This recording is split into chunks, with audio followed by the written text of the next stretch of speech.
బాణము దెబ్బతిని స్పృహ తప్పిన వాలి రామునితో వినయపూర్వకముగా ధర్మార్థములతో కూడిన హితమైన పరుషమైన మాటలను ఈ విధంగా పలికాడు. వానర శ్రేష్ఠుడు, వానర ప్రభువు, అత్యుత్తముడు అయిన వాలి అప్పుడు కాంతి తొలగిన సూర్యుడి వలె ఉన్న నీరు అంతా వర్షించి వేసిన మేఘం వలె శాంతించిన అగ్ని వలె ఉన్నాడు.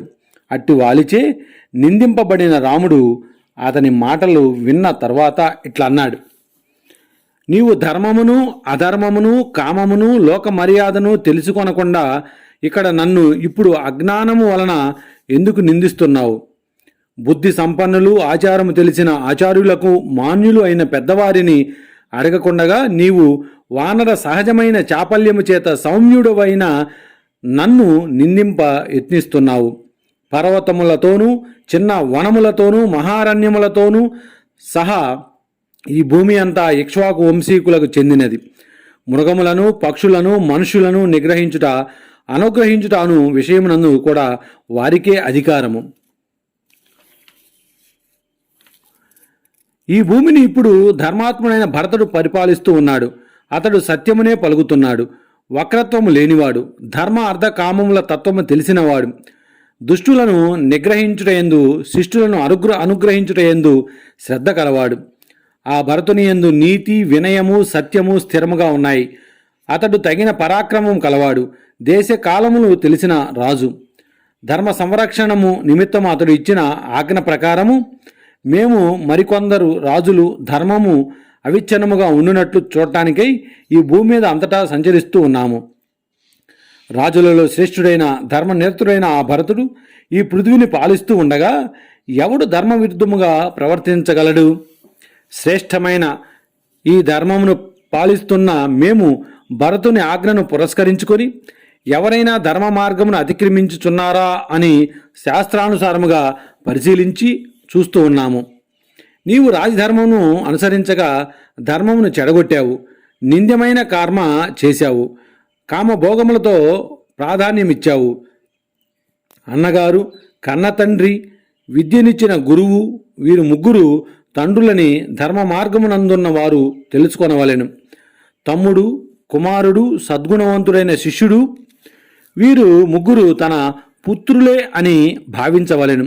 ఇందుకు ధర్మమే కారణము. ఓ వానరా, సత్పురుషులు ఆచరించు ధర్మము చాలా సూక్ష్మమైనది, తెలుసుకొనుటకు చాలా కష్టమైనది. సకల భూతముల హృదయముల్లో ఉన్న ఆత్మయే మంచి చెడ్డలను తెలుసుకోగలుగుతుంది. పుట్టుకతో గుడ్డివాడు, పుట్టుకతో గుడ్డివారైన ఇతరులతో ఆలోచించినట్లు చపలుడువైన నీవు చపల స్వభావములు, బుద్ధిని సరైన మార్గములో ఉంచుకొనని వారు అయిన వానరులతో ఆలోచించి ధర్మాధర్మములను తెలుసుకొనగలవా? నేను నా మాటల భావమును నీకు స్పష్టీకరిస్తాను. నీవు కేవలము కోపంతో నన్ను ఇట్లు దూషించతగదు. నేను నిన్ను ఎందుకు చంపినానో కారణం వినుము.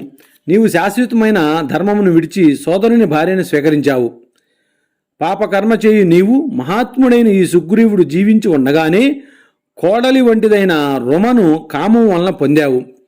ఓ వానరా, అందువలన స్వేచ్ఛగా ప్రవర్తిస్తూ ధర్మమును వ్యతిక్రమించిన నీవు చేసిన ఈ సోదరుని భార్యను స్పృశించుట అనే పాపమునకు ఈ దండము ఇవ్వబడినది.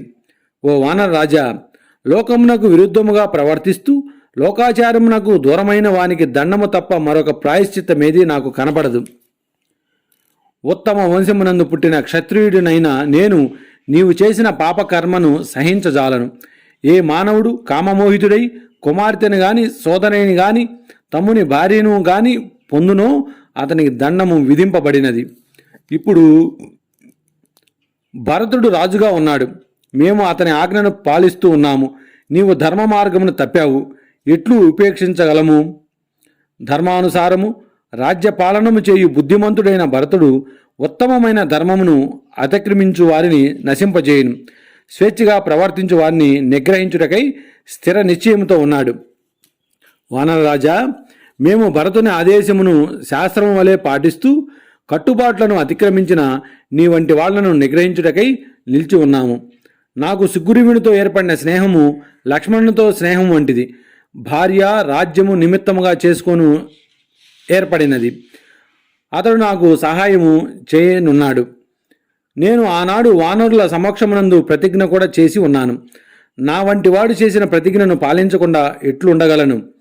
ధర్మసమ్మతములైన ఈ గొప్ప కారణములన్నిటి చేత నీకు తగిన దండనమే ఇవ్వబడినది.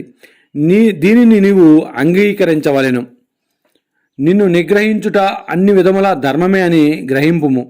ధర్మమును పాటించువాడు స్నేహితునకు ఉపకారం చేసియే తీరవలెను. ధర్మమును అనుసరించి నీవు కూడా నీకు లభించిన దండము ధర్మసమ్మతమే అని గ్రహించుము. సచ్చరిత్రను ప్రశంసించు 2 శ్లోకములను మనువు చెప్పినట్లు వింటున్నాము. ధర్మమునందు నేర్పుగల వారు వాటిని స్వీకరించిరి. నేను కూడా వాటిలో చెప్పిన ప్రకారమే చేశాను. పాపాలు చేసిన మానవులు రాజుల చేత దండింపబడి పాపములన్నీ తొలగిపోవుటచే పుణ్యాత్ములైన సత్పురుషుల వలె స్వర్గమునకు వెళ్ళెదరు. దండమును అనుభవించుట వలన గాని పట్టి విడువుట వలన కానీ దొంగ చేసిన పాపము నుండి విముక్తుడగును. కానీ సరిగా దండించని రాజుకు ఆ పాపాత్ముని పాపము సంక్రమించును. ఒక బౌద్ధ సన్యాసి నీవు చేసిన పాపం వంటి పాపమునే చేయగా నా పూర్వపురుషుడు పూజ్యుడు అయిన మాంధాత తాను ఎట్టి దండనము ఇవ్వవలెనని అనుకును. అట్టి భయంకరమైన దండనము అతనికి విధించెను. ఏమరపాటు చెందిన మరికొందరు రాజులు కూడా ఇతరులు చేసిన పాపమును పొందారు. వాళ్ళు ప్రాయశ్చిత్తము చేసుకొని ఆ పాపమును తొలగించుకుంటారు. అందుచేత ఓ వానర శ్రేష్ఠుడా, నీవు మనసులో బాధపడవలసిన పని లేదు. నిన్ను చంపుట ధర్మసమ్మతమే. మేము స్వతంత్రులము కాము, శాస్త్రమును అనుసరించిన వారము. వీరుడమైన వానర శ్రేష్ఠుడా, మరి యొక్క కారణము కూడా చెప్తాను విను. ప్రధానమైన ఆ కారణము విన్న తర్వాత నీకు కోపం ఉండదు. వానర శ్రేష్ఠుడా, నిన్ను ఈ విధముగా చంపినందుకు నీవు నన్ను నిందించునకు నాకు మనస్తాపము గాని శోకము గాని లేదు. ఎందుచేతననగా మానవులు దాగి ఉండి గాని కనబడుచు గాని అనేక మృగములను వలలతోనూ పాశములతోనూ ఇంకా అనేక కపటోపాయములతోనూ బంధిస్తూ ఉంటారు. మృగములు పరిగెత్తుచున్నా భయపడక కదలకుండా నిలిచి ఉన్నా, ఏమరపాటుతో ఉన్నా ఏమరపాటు లేకపోయినా మరొక వైపు తిరిగి ఉన్నా వాటిని చంపుచుంటారు. అట్లు చేయుటలో దోషము లేదు. ధర్మవేత్తలైన రాజర్షులు వేటాడుచుందురు కూడా. ఓ వానరుడా, నీవు నాతో యుద్ధము చేసినా చేయకపోయినా వానరుడివే కదా. అందుచేతనే నిన్ను యుద్ధములో బాణముతో కొట్టాను. సంపాదింప శక్యము గాని ధర్మమును పవిత్రమైన జీవితమును రాజులే ఇచ్చేదరు. సందేహం లేదు. రాజులనగా మనుష్య రూపంలో భూలోకమునందు సంచరించే దేవతలు. అందుచేత వారిని హింసించకూడదు, నిందించకూడదు, తేలికగా మాట్లాడకూడదు, అప్రియము పలకకూడదు. నీవైతే ధర్మమేమో తెలియక కేవలము రోషముతో నిండిన వాడివై నా తండ్రి తాతల నుండి వచ్చుచున్న ధర్మ మార్గమును అనుసరించిన నన్ను దూషిస్తున్నావు. రాముని మాటలు విన్న తర్వాత వాలి మనసులో చాలా చింతించాడు. ధర్మమును గూర్చి నిశ్చితమగు అభిప్రాయము కలుగుటచే రాముని యందు దోషమేమీ లేదని గ్రహించాను. తరువాత వానర రాజైన వాలి అంజలి ఘటించి రామునితో ఇట్లు పలికాడు. నరులలో శ్రేష్ఠుడైన రామ, నీవు చెప్పినదంతా సత్యము, సంశయం లేదు. రామ, ఉత్తమునకు నీచుడు సమాధానము చెప్పజాలడు కదా. నేను పొరపాటు చే ఇంతకుముందు అయుక్తము గాని అప్రియము గాని పలికిన మాటలకు నా విషయమున దోషము చూడకుము. నీవు అన్ని విషయములు పరిశీలించి వాడి తత్వమును తెలుసుకున్న వాడవు. ప్రజల హితమునందే ఆసక్తి కలవాడవు. ఎట్టి దోషములు లేని నీ బుద్ధి ఏ కారణం వలన ఏ కార్యము కలుగుతున్నది అను విషయమును స్పష్టంగా నిర్ణయించ సమర్థమైనది. ధర్మము తెలిసిన రామ, నేను ధర్మము నుండి దూరమయ్యాను. ధర్మమును అతిక్రమించిన వారిలో అగ్రస్వరుడను. అట్టి నన్ను ధర్మముతో కూడిన మాటలతో పాలించుము. బురదలో దిగబడిపోయిన ఏనుగోలే ఉన్న వాలి కన్నీటితో డగ్గుత్తిగా చెందిన కంఠము గలవాడై రాముని చూసి దీనస్వరముతో మందముగా ఇట్లా పలికాడు. సద్గుణముల చేత పెద్దవాడు, అందమైన బాహువులు ధరించువాడు అయిన నా కుమారుడు అంగదును గూర్చి విచారించి నంతగా నన్ను గూర్చి గాని తారను గూర్చి గాని ఇతర బంధువులను గూర్చి గాని నేను విచారించుటలేదు.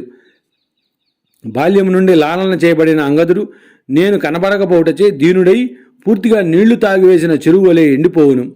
రామ, అంగదుడు వయసు చేత చిన్నవాడు, లోకానుభవము లేనివాడు. తారపుత్రుడైన ఇతడు నా ఏకైక కుమారుడు. ఇతని నీవు రక్షించవలెను. నీవు కార్యకార్యముల విషయమున నిశ్చితమైన అభిప్రాయం ఉన్నవాడవు, రక్షకుడవు, దుష్టులను శాసించేవాడవు. అట్టి నీవు సుగ్రీవుని విషయమునందు అంగదుని విషయమునందు ఉత్తమమైన బుద్ధిని చూపుము, బాగా చూసుకొనుము. మానవుల ప్రభువైన ఓ రాజా, భరతుని విషయమున లక్ష్మణుని విషయమున నీవు ఏ విధంగా ప్రవర్తింతువో అట్టి ప్రవర్తనను సుగ్రీవాంగదుల విషయమునందు కూడా చూపుము.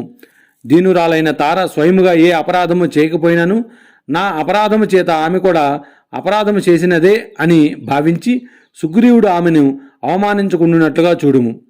నీ అనుగ్రహమును పొంది నీ వశములో ఉండి నీ చిత్తమును అనుసరించి ఉండేవాడు రాజ్యముని పాలింపగలడు, స్వర్గమును కూడా సంపాదించగలడు, భూమిని శాసించగలడు. తార నివారిస్తున్నా నీ చేతిలో మరణించటానికై అన్నట్లు నేను నా సోదరుడైన సుగ్రీవునితో ద్వంద్వ యుద్ధానికి తలబడ్డాను. వానర రాజైన వాలి రామునితో ఇట్లు పలికి విరమించాడు. అప్పుడు ఆ రాముడు స్పష్టమైన ఆలోచన గల ఆ వాలికి సత్పురుషులకు సమ్మతములు, ధర్మముతోనూ యథార్థముతోనూ కూడినవి అయిన మాటలు చెప్పాడు. ఓ వానరశ్రేష్ఠుడైన వాలి, తారాంగదుల విషయమున నీవు దుఃఖించవద్దు. మేము నిన్ను అనవసరముగా చంపినామని గాని నీవు మహాపాపములు చేసినావని గాని భావించకు. నీ విషయమందు ఏర్పడిన విశేషము చేత ధర్మానుసారముగా చేయవలనని మేము నిశ్చయం చేసుకున్నాము. శిక్షించదగిన వాణ్ణి శిక్షించినవాడు, శిక్షింపదగి ఉండి శిక్ష అనుభవించినవాడు, వీరిద్దరకు కార్యకారణములు జరుగుటచే చరితార్థులై వినాశము పొందరు. అందుచే నీకిప్పుడు ఈ దండము లభించుటచే నీ పాపములన్నీ తొలగినవి. దండన శాస్త్రములో చెప్పిన విధముగా నీవు ధర్మసమ్మతమైన సహజ స్థితికి వచ్చావు. వానరులలో ప్రముఖుడమైన వాలి, నీ హృదయములో ఉన్న శోకమును, మోహమును, భయమును విడిచిపెట్టుము. దైవ విధానమును నీవు తప్పించుకొనజాలవు. ఓ వానరరాజా, అంగదుడు నీ విషయమున ఎట్లు ప్రవర్తిస్తున్నాడో సుగ్రీవుని విషయమునందు నా విషయమునందు కూడా అట్లే ప్రవర్తించగలడు, సందేహము లేదు. మహాత్ముడు, ధర్మ మార్గమును అనుసరించువాడు, యుద్ధములో శత్రు సంహారకుడైన ఆ రాముడు పలికిన మధురము యుక్తియుక్తమైన వాక్యము విని వాలి యుక్తముగా ఇట్లు పలికాడు. మహేంద్రునితో సమానుడవు, భయంకరమైన పరాక్రమం గలవాడువు, మహారాజు అయిన ఓ ప్రభు, బాణము చేత పీడింపబడిన వాడినై ఆలోచన తగ్గిన నేను తెలియక ఏమేమో అంటున్నాను. నిన్ను బతిమాలుకుంటున్నాను, దీనిని క్షమించు. వాల్మీకి మహర్షి విరచితమై ఆది కావ్యమైన శ్రీమద్ రామాయణం నందు కిష్కింధకాండలో 18వ సర్గ సమాప్తము.